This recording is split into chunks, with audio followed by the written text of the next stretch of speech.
یەچەڵکاری و پلانگەڕیەکانی پەکەکە دژی هەرێمی کوردستان ئەم پرسە گفتوگۆکەم لەگەڵ بەڕێز دکتۆر محەممەد ئەحسان شرۆڤەکاری سیاسی و سیاسەتمەدار لە بەیرووتۆ لەگەڵمانە. دکتۆر سڵاوتان لێ بێت، تۆم کاتتان باش. کاسبکارانی هەولێر و دهۆک و کەرکووکیش چ زیانێکیان بۆ پەکەکە هەبووە؟ چیان بەرامبەر پەکەکە کردو؟ پەکەکە بەم شێوەیە مامەڵیان لەگەڵاکە و ڕەفتاریان لەگەڵاکە و زیان بە قوتی خۆیان و خێزانەکانیان نەگەیەنێ.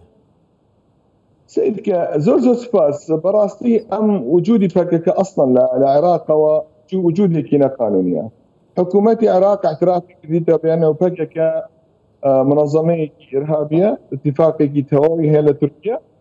ئێمەش لە کوردستانەوە وامان دەزانی میوانن، هەندێک لە ئێمە وامان دەزانی میوانن بەخێر بێن کە میوانەتی کە کاری سیاسی و ئیرهابی نەکەن، بەڵام هەر لە بیدایەتەوە مەڕوش یەکەمەوە ئەم حەریقانە کە دەستی پێکرد لە دهۆکەوە لە هەولێرەوە لە کەرکووکەوە و کە دەستیان شپێ کرد باتهامی منەظەمەیەکیان خۆ کردیان ئەمان تورکومان ئەمیشیان کردیان بۆ چونەکەی من تەحلیلەکەی لە ڕوش یەکەمەوە ئەوە بێن ئەمان پەکەکان دەوێت فتنەی کوڵەکەن وڵاتە بەی دوام دەعای ئەمن وڵاتە بکەن لە ضدی مەصالحی هاوڵاتیانی کوردستان و تێکدانی ئەم کوردستان بە حکوومەتی هەرێمی کوردستان.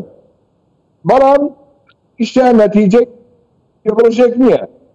لە مێژەوە کوردستانە پەکەکە جیر مەقەڕی هەیە، لە زۆر شارێک مەقەڕی هەیە کە بە اتفاق هەندێک ئەطراف قیرە سنجان ئەمە هەمووی کۆمپیوتە پەکەکە ئەمڕۆ حقیقەت ئەم استقرار تێکدانی کورد ئەمە شی پەکەکەنی ڕاستە لە دیفاع ڕاستە مەسئلەی کوردستان ئیشەکەی لە باکوور،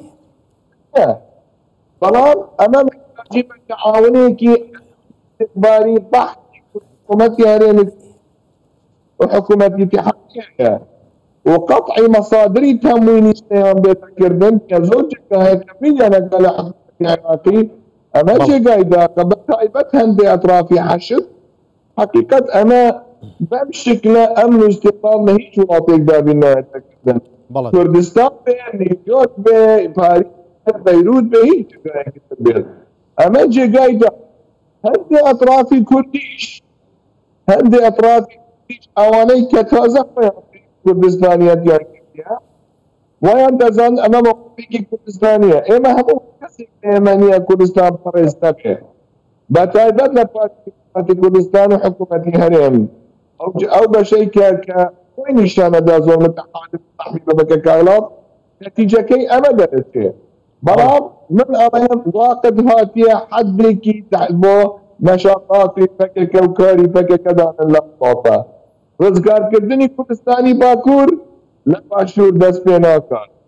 بەڵێ دکتۆر، پێتان وایە ئەوەی پەکەکە ئێستای کات و پلانیشێ بوو لە داهاتووە لە ناوچەکانی ناوەڕاست و خواروی عێراقیش بیکات، فشارخستن بۆ سەر حکوومەتی عێراق کە حکوومەتی عێراق لە ماوەکانی ڕابردووە بەنیاز بووە پرسی پەکەکە چارەسەر بکاماندانێ بەم شێوەیە فشار لە حکوومەتی عێراق بکەن؟ سەیری کە پرسی پەکەکە بە حکوومەتی عێراق نایەتە چارەسەر. پرسی پەکەکە بەڕاستی بە حکوومەتی تورکیە دێتە تورکن. گەورەکە ئەوەیە کوردەکانی باکوور هەمویان پەکەکەنی زۆربیان وەزعیان زۆر نەخۆشیان کردووە لە زۆر شارەکانی کوردستانی باکوورە. حکوومەتی عێراق غەڵەتی زۆر گەورە کرد بە تایبەت لە سنجار. هەندێک حەشد تەعاون وایان دەیکرد بە تەقویەتکردنی پەکەکە تێکدانی مەصالحی هەرێمی کوردستان نەیانزانی بیانەوە ڤایرۆس دەست پێکا بە یەک گەورەیە بێت ئاگرەکە ئەم پەکەکە خەڵتەی هەبوو لە بەغدا شتێکی کرد، بەغدا خەڵتەی هەبوو لە مەدینەی تەورە شتێکی کرد بۆ بچێتە سەرێ. ئەمە خەباتەتی قیادەتی پەکەکەیە فقر و نەزانی عەدە لە پەکەکە کوردستانیەت بوونی هەستی نەتەوەیلەتەی کورد بە تەفجیر و تێکدانی مەصالح شەڕ و سووتنی بازار و مۆڵەکان نایەتەکردن بەداخەوە. بەڵێ دکتۆر، پەکەکە لە ساڵی نەوەتەکانەوە پلانگێڕی ئەمنی و سیاسی بەرامبەر هەرێمی کوردستان هەبوو و بێگومان لە داهاتووشە هەردەیبێت. بۆ ئێستا پەلاماری ئابووریەدا تارگێتی سەرەکی بوویان ئەوان تێکدانی وەزعی کوردستانە. حقیقەت ئازانم بێنە ئێمە وەزعێکی ئابووری خراپ داین. حکوومەتی هەرێم هاوڵاتی کوردستان فترەیەکی زۆرە ڕاتبی وەرنەگرتیە کێشەی ئابووریمان هەیە. بەیانەوە بەمە لە وەسیلەیەکی زغت لەسەر حکوومەتی هەرێمی کوردستان تاکو وەزعەکە تێک تاکو استیفزازی خەڵک بکات، نەڕازی خەڵک نەڕازیبوونی خۆی دیار بکات. لە بیریان چوویە بیانەوە زۆربەی خەڵکی کوردستان وەختێکی ناخۆشتر تەحملیان کردیە. هەموو شتێکیان کردیە بۆ پاراستنی حکوومەتی هەرێمی کوردستان و بۆ پاراستنی ئەمن و سەقامگیری لە وڵاتە بەداخەوە. بەڵام ئەم منەظەمە ئیرهابیە من ڕۆژ یەکەمەوە ئەڵێم ئەسڵەن لە ڕۆژی تەکوینی بوو بۆ تێکدانی وەزعی کوردە لە کوردستانی باکوور، لە کوردستانی باشوور، لە کوردستانی ڕۆژاوە، لە کوردستانی ڕۆژهەڵاتیش. هەر چار پارچەکانی کوردستان تارگێتیان ئەمە بووە. ئەمە جێگای داخە. تارگێتیان ئەمەیە خۆڵقکردنی مەشاکلە لە کوردستان. ئەگە سەیری بکەی منەظەمەیەکیان خۆڵق کردبوو بیانێکیان دەرکرد بێنەوە ڕێکخراوێکی تورکمان ئەم کارێ کردیە لە دەهۆت. طبعا ڕۆژ یەکەم تەفسیرەکەی من ئەوە بوو بەیان تاکەکانی لەبەر ئەزانم برادەرانی تورکمان ئەمیشە ناکەن، ئیشیان نەمەنیە حقیقەت و محتاجیانش بەم ئیشەنە لە دوو کارێکی وا بکەن.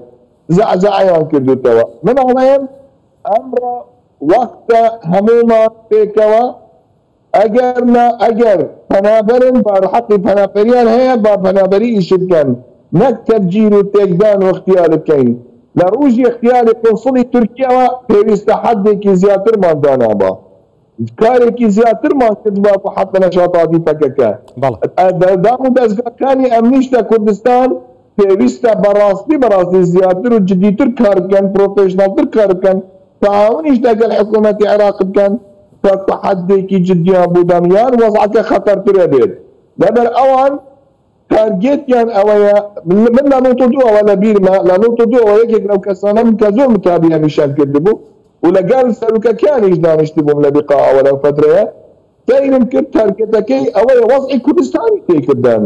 یعنی کە تارگێتەکەی ئەوە نییە کار بکاتەوە. هەموو تەعاتوفێکی هەیە لە تورکیا بەڵام دەیەوێ وازانێ بیانەوە خەڵکی کوردستان ڕۆژێک دێت تەکەکە بێتە نوێنەری ئەوان. نازانێ هەندی جەنابی بارزانی و پارتی دموکراتی کوردستان بە تەعاون لە حزبەکانی تر هەبێت هیچ کەسێک ناتوانێت بێتە نوێنەری ئەم ملەتە. ئەم ملەتە بڕیاری خۆی داوە، تاریخی هەیە، تاریخی هەیە، ئایندەیەکی گەشی تریش دەبێت پێیان نەوێتەکردن. بەڵام پێویستمان بە ئەکشن پلانێکی تەواوی هەیە، خطەیەکی ئەمنی ئیستیخباری بەختی هەیە. ئەوانەی کە ناوخۆمانە پاکی بکەن یان بڕوا بکەن ئەم ڤایرۆسە ئەم سەرەتانە زیاتر نەشر ئەبێ لە ناو مجتەماعەکە، کێشەکەمان قۆڵترە بێ، وەزعەکەیان بیانەوێ خراپتر بکەن. تەمەناکەم تا هەموو دەستگاکانی ئەمنی کاری خۆ بکەن، بکاری ئەمنی بکەن لەسەر مەسائیلی وا بزانن. تۆ ئێستا تەحدیدت کرد یەکێک لە دوژمنەکانی ئەم وڵاتە فەکەکەیە، یەکێک لە تێکدەرانی ئەم وڵاتە فەکەکەیە. پێویستە حەدێکیان لێ دابنین. بەڵێ بەڕێز دکتۆر محەممەد ئیحسان شڕۆڤەکاری سیاسی و سیاسەتمەدار لە بەیروتی پایتەختی لوبنان و لەگەڵماندا زۆر سپاس. زۆر سپاس.